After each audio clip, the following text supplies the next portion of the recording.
They are one of the richest families in the world. But what lies beneath the veils of the Saudi royal family? A dynasty that rose out of the desert. Ibn Saud is often seen as an Arabian Lawrence of Arabia, but he was better than Lawrence because he actually fought. A family of larger-than-life legends. Faisal is the person who actually propelled the kingdom into the modern era. A family whose wealth was built on black gold. It was this, the great national asset, that Faisal felt that the Saudis should take control of themselves. A family whose excesses make front-page news.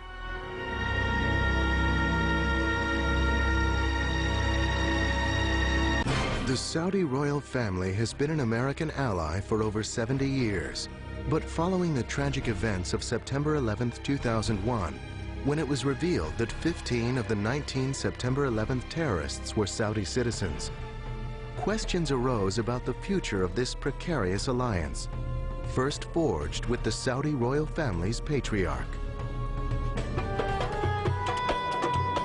In the deserts of the Arabian Peninsula, rife with warring Bedouin tribes, rose a man who would conquer an empire the size of Western Europe.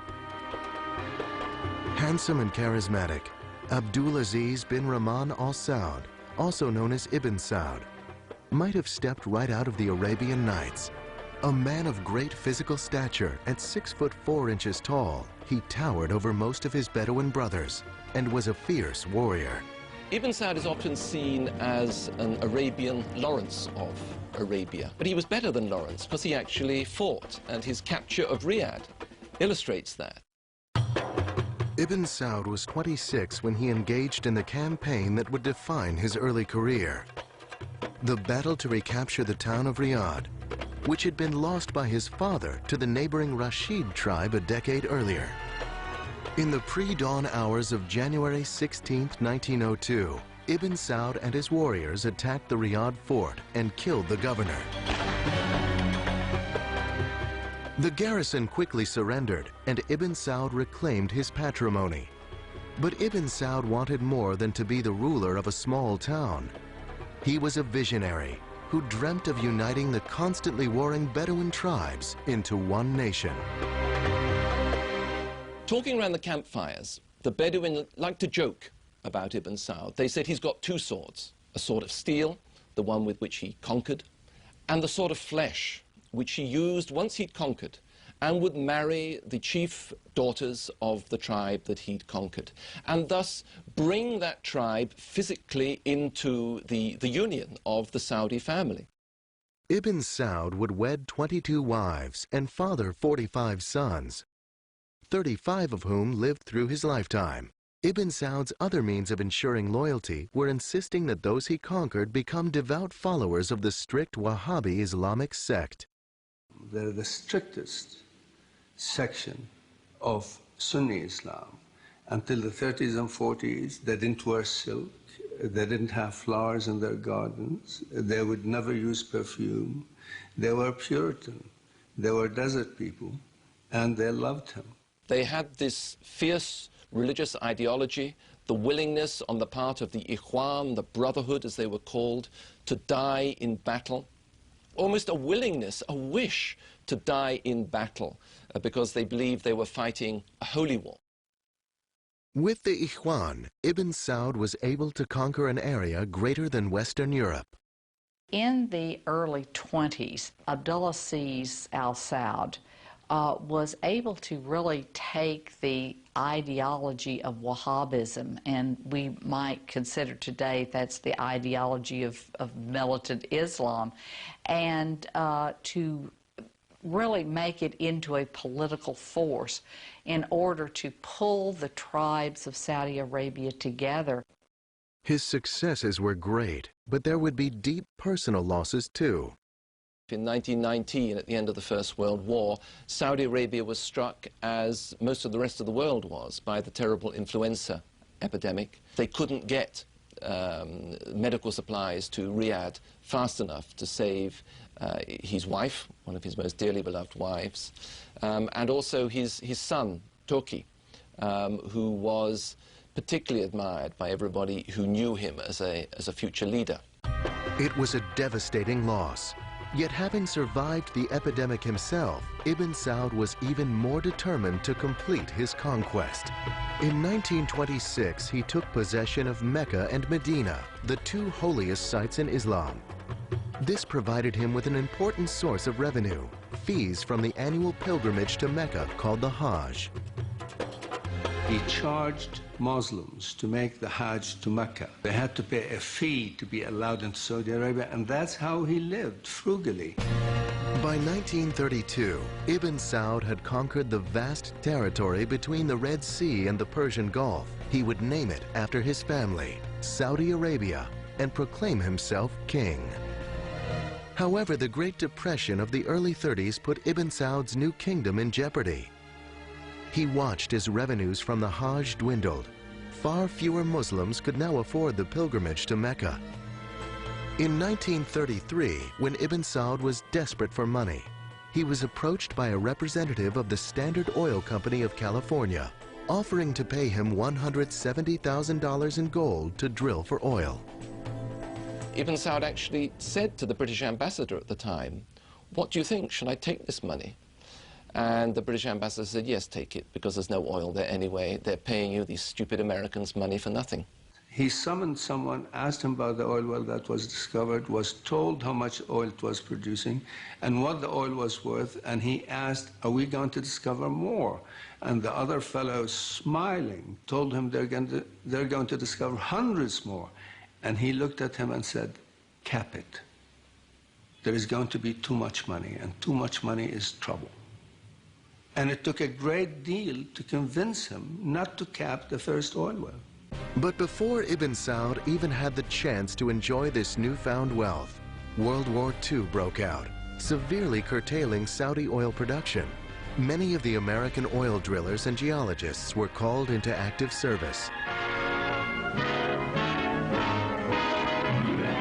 American oil production takes the national spotlight.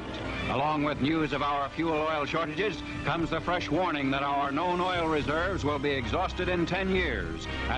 The war had dramatically diminished reserves in the U.S., and President Roosevelt recognized the importance of Saudi oil to America's future. As a result, Ibn Saud received loans through the U.S. Lend-Lease Act to see him through the war. On February 14, 1945, the king was invited to meet President Roosevelt aboard the USS Quincy. When Ibn Saud mentioned the severe pains in his arthritic legs, President Roosevelt quickly offered him his extra wheelchair. FDR hoped the king might offer him something in return, support for the proposed new state of Israel. This is something that Ibn Saud, along with all the other Arabs, had opposed strenuously.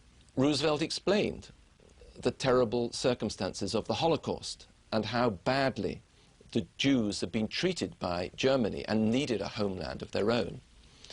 And Ibn Saud looked at Roosevelt straight in the face, apparently, and said, yes, it was a terrible thing. So why wouldn't the Jews be given a bit of Germany for their homeland? Because it wasn't the Palestinians who had ever done any harm to the Jews. The king received a promise from President Roosevelt that he would continue to be consulted on the homeland issue. But President Roosevelt died 2 months later, and President Truman later supported the UN resolution for the creation of the State of Israel without consulting the king. While there were some who felt, especially the oil people, that the king, the old king, might retaliate by canceling the oil concession, he made it very clear to us that he was not going to do this. And so the question of Israel became an issue on which we in effect agreed to disagree. With the end of World War II, drilling resumed in Saudi Arabia. American firms have opened new fields abroad. Of these, one of the biggest and most important is Saudi Arabia. Beneath its blistering sands lies a near ocean of oil, whose potential reserves are estimated at 150 billion barrels. Standard Oil of California joined Texaco and Standard Oil of New Jersey and New York to form Aramco, the Arabian American Oil Company. With more capital for exploration, oil money came pouring into King Ibn Saud's personal treasury. This was a personal license to drill oil that Ibn Saud had granted in his lands. It was his money. And to this day, there is a sense in which the House of Saud consider the oil to be their own personal property. The sudden influx of oil revenues means a new role for King Ibn Saud. In time, the vast wealth produced would transform Saudi Arabia from one of the poorest nations in the world into one of the richest. It would also have a dramatic impact on the lives of the royal family. After World War II, millions of dollars began pouring into Ibn Saud's royal purse from the black gold lying beneath the Arabian desert. He had a lot of charm, personality, charisma. Nestor Sander, now 87, was a young paleontologist with Aramco when he met Ibn Saud. They drove into the camp there with this big black Chrysler sedan with these two big Somali slaves on either running board with a rifle and the red robes, and they were very fancy looking. That evening, the king gave a dinner for 40 Aramco employees. I looked at him, and you know, he had this patch over one eye. You never find a picture of him with a patch over his eye. This black patch was on his left eye because in 1923 and 24, he'd had erysipelas, and the erysipelas had destroyed the vision in the eye. Ibn Saud had provided a feast fit for a king. He was always very generous and made sure the tribes in his extended family were well taken care of. He gave them money, and of course, when the oil came, he gave them more money. He saw to it that every tribe was happy. He saw to it that they would follow him without question. As well as spending money on the tribes, the king also enjoyed treating himself to the latest inventions, like the telephone. And he could be inventive when he ran into religious opposition. Ibn Saud arranged a special demonstration of how the telephone could work. And he had it call up a distant town.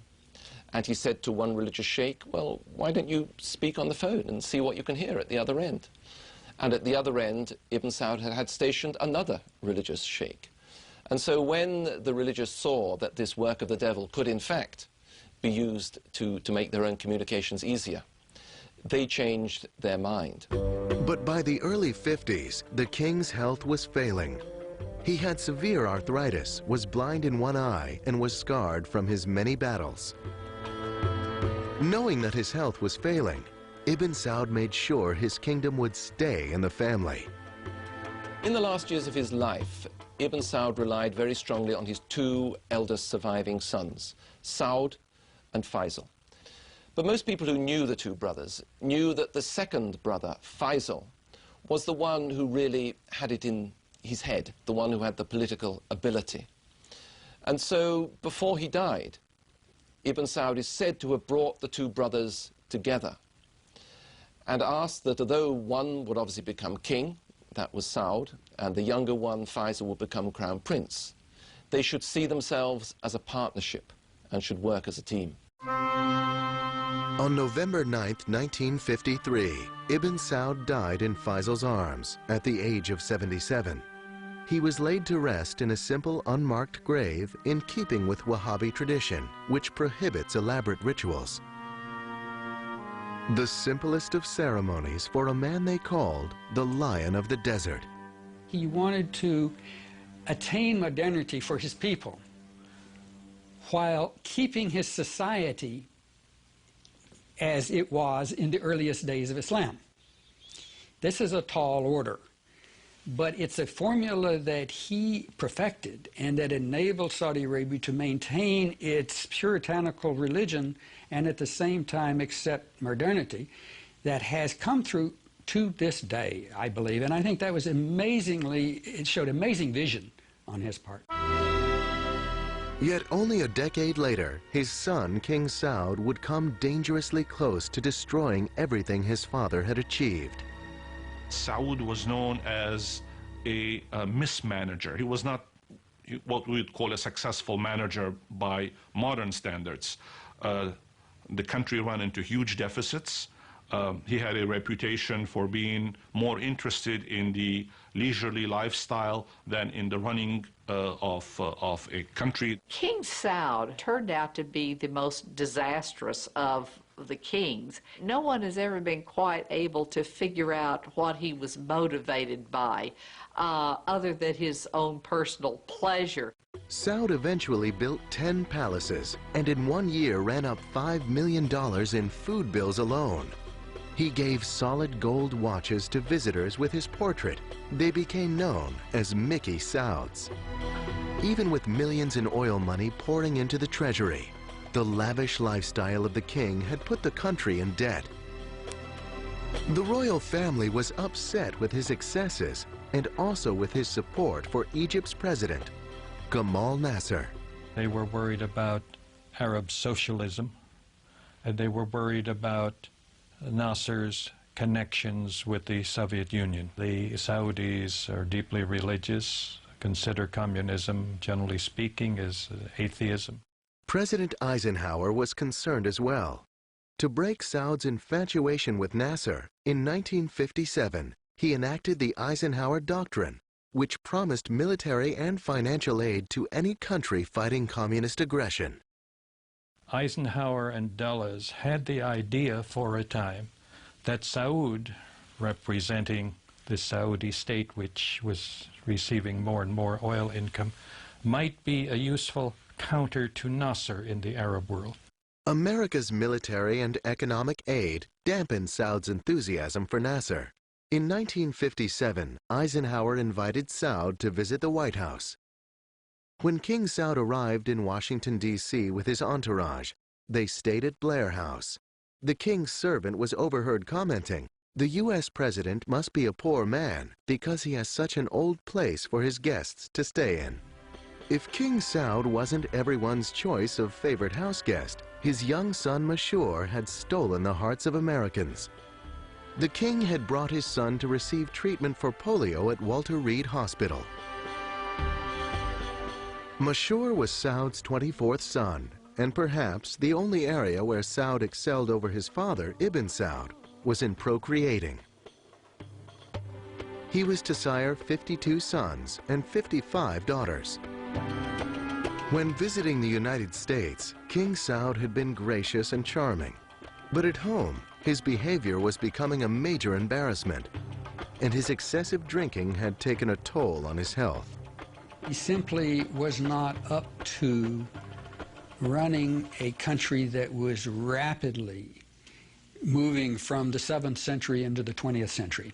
The skills, the sensitivities, the sophistication, the administrative skills, he just didn't possess. He was a rather tragic figure.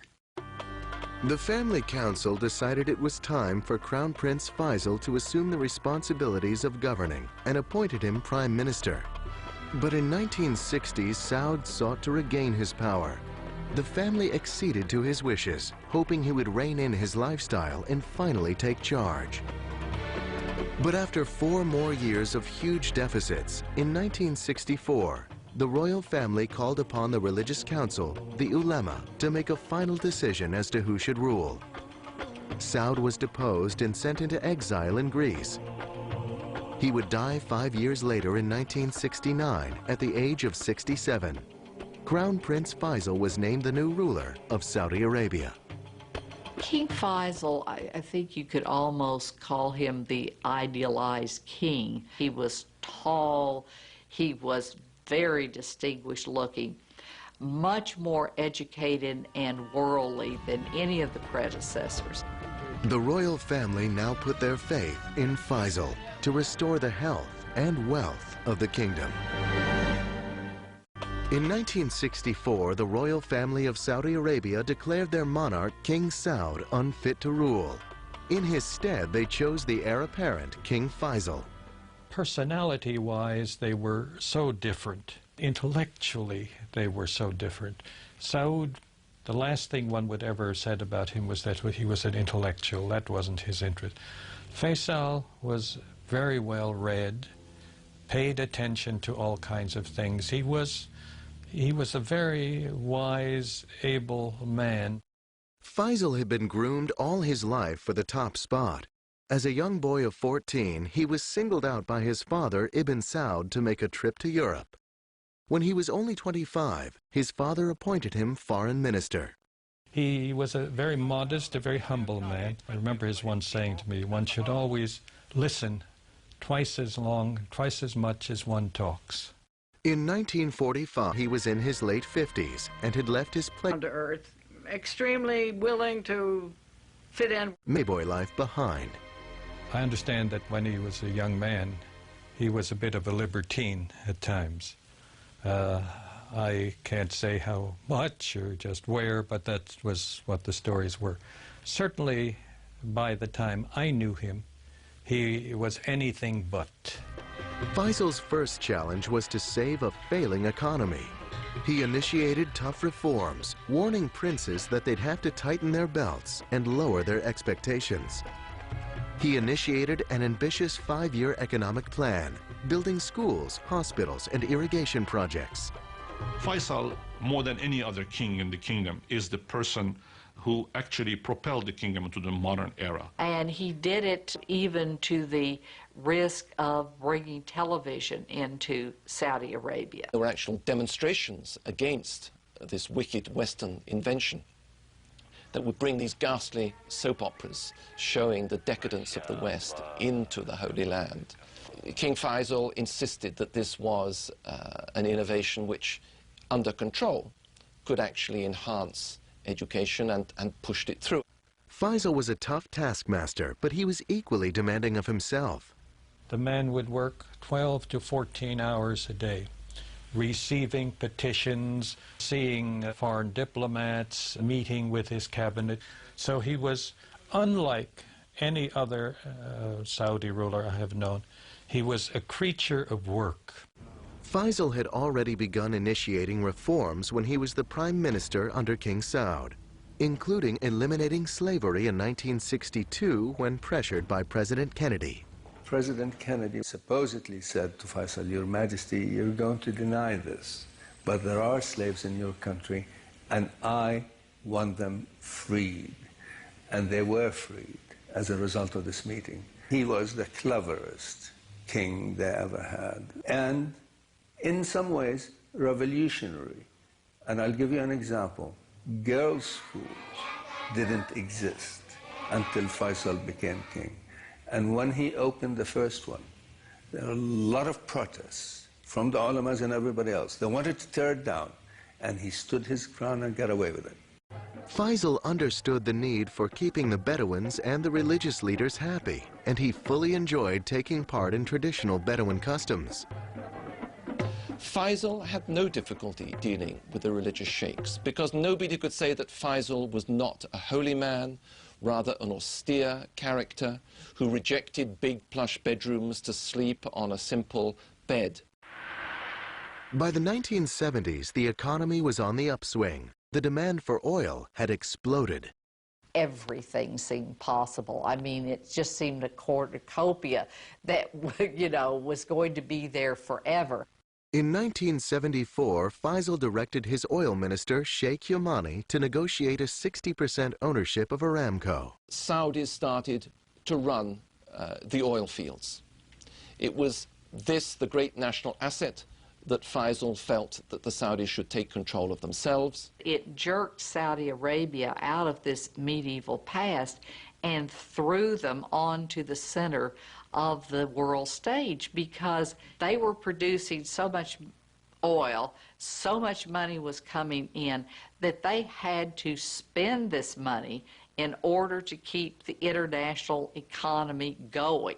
Saudi Arabia seemed an oasis of prosperity and tranquility in the volatile area of the Middle East. In 1967, the six-day Arab-Israeli War broke out. He felt very deeply about Israel, very strongly about that. He always insisted he was not anti-Semitic, anti-Jewish, but he was anti-Israel. Again in 1973, fighting erupted. Egypt and Syria attacked Israel. During the hostilities, President Nixon promised Faisal he would be even-handed, but then approved a $2.2 billion military aid package to Israel. Faisal was furious.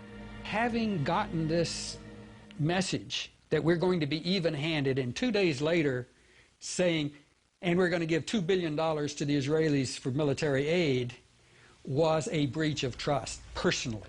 I think he took it as a personal breach of trust and reacted accordingly. And it was at that point that something in Faisal snapped, and he gave way to a very strong feeling that was generated by those around him, that the power of oil held by the Arabs should actually be used in this war. On his initiative, Saudi Arabia and the other OPEC nations declared an oil embargo against the United States. It was the only card he had to play. It was the only weapon he had in his arsenal that he thought would make an impact on America. Now, it did make a big economic impact on America, but it certainly didn't change American policy. In 1975, Faisal was at the height of his popularity throughout the Arab world. Then, on March 25th, he attended his weekly majlis, or public audience, for those petitioning the king for favors. Suddenly, a young man rushed towards him. A gun discharged, and the king slumped forward. Faisal had been assassinated. The assassin, Faisal bin Musaid, was King Faisal's own nephew, seeking revenge for his brother's death.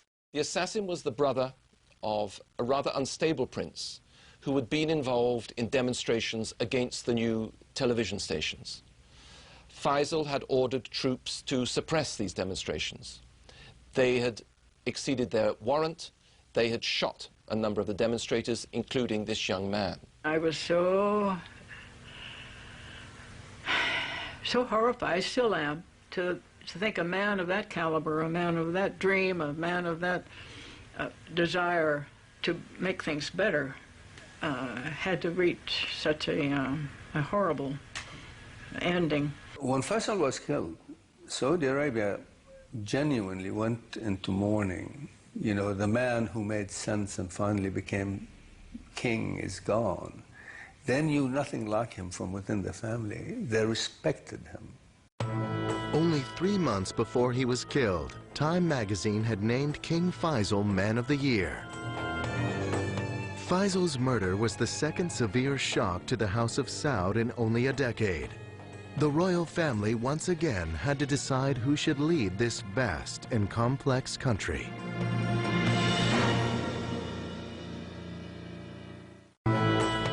On March 25, 1975, King Faisal of Saudi Arabia was assassinated. Even as the country mourned his tragic death, the royal family moved quickly to choose the next king. The line of succession usually went to the next eldest son of Ibn Saud. However, Muhammad, the next in line, would be passed over by the royal family because of his drinking and volatile temper. The next eldest son, Khalid, was chosen instead. He was kindly. People felt, and indeed he was, benign. And he also had a great wisdom. And he had this very important role of dealing with the conservative religious sheikhs. He certainly had the down-home touch. Most Saudis regarded Khalid as a very loving uncle. Khalid was more of a caretaker king. Unlike Faisal, who was always busy running a government, Khalid was much more comfortable in the tribal environment. King Khalid preferred the sporting life to governing. King Khalid loved sitting in the desert. He loved his hawks. But as he got older, he wasn't so mobile. And so he had a sofa put into the back of an all-terrain vehicle and would go out hunting in that. The day-to-day responsibilities for running the government fell to Khalid's brother, Crown Prince Fahd. Fahd was the executive, the thinker, the modernizer. Khalid represented the more traditional side, the more religious side. But this royal partnership was shaken to its core by major events in 1979. In January, Iran, Saudi Arabia's northern neighbor, was taken over by Shia fundamentalists. The Shah had fled, and Muslim cleric Ayatollah Khomeini now governed a new militant theocracy. Khomeini and the Iranians trying to export that revolution, and that Saudi Arabia was a really tempting target. The royal family are Sunni Muslims, but there is a sizable Shia minority in the east near the oil fields. After Khomeini's victory, they rose up in protest and were quickly suppressed by 20,000 Saudi National Guards. Then in December of 1979, the royal family faced another ominous threat. The Soviet Union had invaded Afghanistan. King Khalid viewed the Soviet presence as a serious threat to the region. The Soviet Union was seen as godless. It was godless, and therefore a direct threat not just to Afghanistan but to the whole Muslim community. Saudi Arabia would support the Mujahideen, religious fundamentalists fighting the Soviets, including many young Saudi Arabians who went there to fight. It was very successful for the Saudis and successful for us. The Soviets were defeated. And all these young Mujahideen, paid and trained by the Saudis and to some degree paid and trained by us, were also victorious. But actions have consequences. But King Khalid would not live to see the Soviets defeated in Afghanistan. He died of a heart attack in 1982. Crown Prince Fahd made a smooth transition into his role as king, having been a ruling partner for years. Very gregarious. He would talk sometimes for 2 or 3 hours at a stretch. He was a very literate, very astute person in terms of his knowledge of the world, in terms of his grasp of the diplomacy at the moment. But one of Fahd's major challenges was facing him right at home. Some of the young Saudis who fought in Afghanistan experienced a difficult transition when they returned home. They now viewed the royal family in a new light. How do you get them back on the farm after they've seen Paris? I hate to describe Kabul as Paris, but you know, how do you reintegrate young warriors when they come back victorious from a war? They looked and they saw, instead of a country ruled by shepherd kings living austere Muslim lives, they saw a country that was run by and for the benefit of the royal family, and where there was a gap between what the royal family said and what it actually did. While the king and royal princes, now thought to number at least 5,000, still claimed to be devoted followers of the strict Wahhabi sect, their opulent lifestyles seemed a contradiction. When Fahd was crown prince, he lost $6 million in one night of gambling in Monte Carlo. As king, Forbes magazine estimated his wealth to be about $30 billion. He built several palaces, but his favorite getaway would be an expansive estate in Marbella, Spain, with 2 yachts moored offshore for partying. But the good life does have a price. The king's weight would balloon up into, you know, well over 200 pounds and perhaps a good deal closer to 300 pounds. And then he would go on these crash dives. But pretty soon you'd see him, and even in the flattering, concealing garments that Saudis wore, you could tell that there was a lot of king there beneath these garments. I think it added to the way people saw him as someone who was not as self-disciplined and with the same inner checks that someone like Faisal so totally had. Many of the princes live as splendidly as kings. Prince Al-Walid, grandson of Ibn Saud, the founder of Saudi Arabia, is one of the richest men in the world, worth about $20 billion. The prince enjoys showing off his $100 million palace with 17 dining rooms, 12 elevators, a private screening room, movies are forbidden in Saudi Arabia, and his own stuffed zoo. This flaunting of wealth did not sit well with Saudi fundamentalists who returned from fighting in Afghanistan. They viewed the Saudi dynasty as decadent and corrupt. Fahd's smooth transition to power was turning into a bumpy ride, as threats, both internal and external, began to plague his reign. You had this population explosion, more and more people who were needing education and needing health services, needing housing, and needing jobs. And the Saudis just were not producing the jobs that they needed in order to keep the population, satisfied. In 1990, the Saudi royal family would confront an even more ominous threat. Saddam Hussein of Iraq invaded Kuwait, a neighbor to Saudi Arabia. King Fahd feared Saudi Arabia might be his next target. In 1990, in a surprise attack, Iraq invaded Kuwait. King Fahd of Saudi Arabia feared his kingdom might be next. The king had enjoyed a close relationship with the U.S., but it would be tested during Operation Desert Storm. Along comes Saddam, scaring the daylights out of the Saudis. This is sort of like their nightmare about Khomeini, but having gotten a lot closer and gotten a lot bigger and nastier and more threatening. King Fahd gave President Bush permission to station U.S. troops in Saudi Arabia for Operation Desert Storm. But other Saudis weren't happy with that decision. Even taxi drivers tell you, we have spent hundreds of billions of dollars buying arms from the United States. Now, we're paying the United States to come here to protect us. We're paying twice. Why is this happening?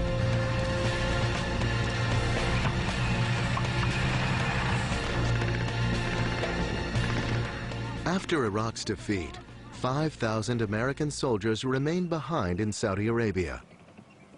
Muslim clerics and international terrorist Osama bin Laden would angrily denounce the royal family for allowing these infidels to remain on Muslim soil. Saudis had always had a real fear and resentment of an American military presence in Saudi Arabia for two reasons. One, they are xenophobic, and the idea of armed foreigners in the country was very disquieting to them. Another thing that was of grave concern to them was that they consider Saudi Arabia to be sacred soil because it is the place where Mecca and Medina are. In November 1995, angry rhetoric turned to violence. A U.S. training mission in Riyadh was bombed, killing 5 Americans. The following year, another devastating attack. A U.S. military housing complex in Dhahran. 19 Americans were killed. King Fahd claimed to have found and executed the guilty terrorists, but FBI agents complained that they hadn't been given access to the investigations. There was now a decided chill in relations between the United States and Saudi Arabia. Internally, King Fahd faced other problems. He had anteed up the major tab for Desert Storm, about $55 billion, and the economy was suffering. Yet he chose not to cut back on princely stipends or commissions. Rather than reining in the royal family, he more or less just let them run wild. I think Fahd really was breaking the commitment to what I might call social justice in Saudi Arabia and allowing the elites to amass great wealth. In 1995, during this period of growing discontent, King Fahd suffered a major stroke.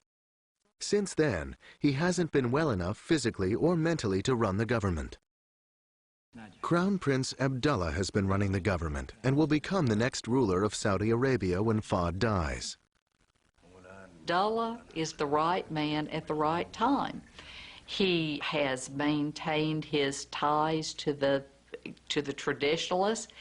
He is very well respected by all Saudis as being pious, uncorrupted, and he has really stepped in and began to, cut down on the prerogatives of the royal family.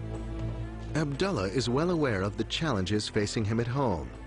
And internationally, Saudi policies were being questioned since the revelation that 15 of the 19 terrorists who attacked on 9/11 were Saudi citizens.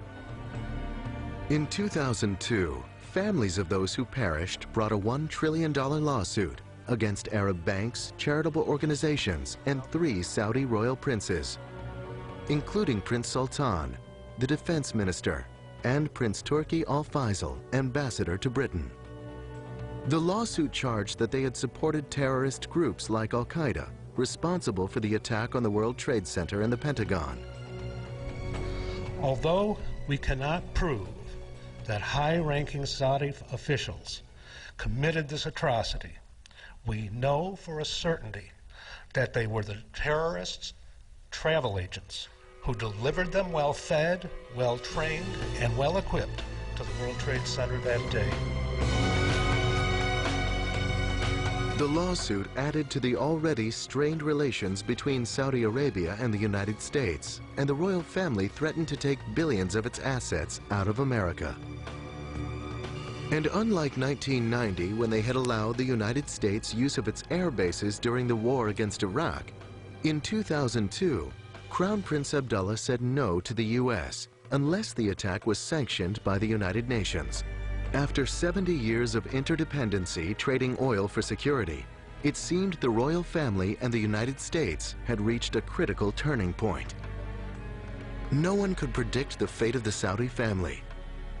But since they already had managed an incredible leap from the Middle Ages to the 21st century in only 7 decades, many felt they would probably weather this as well.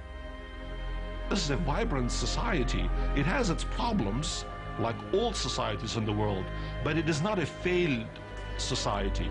It is experiencing growing pains, but it is a society that will certainly endure.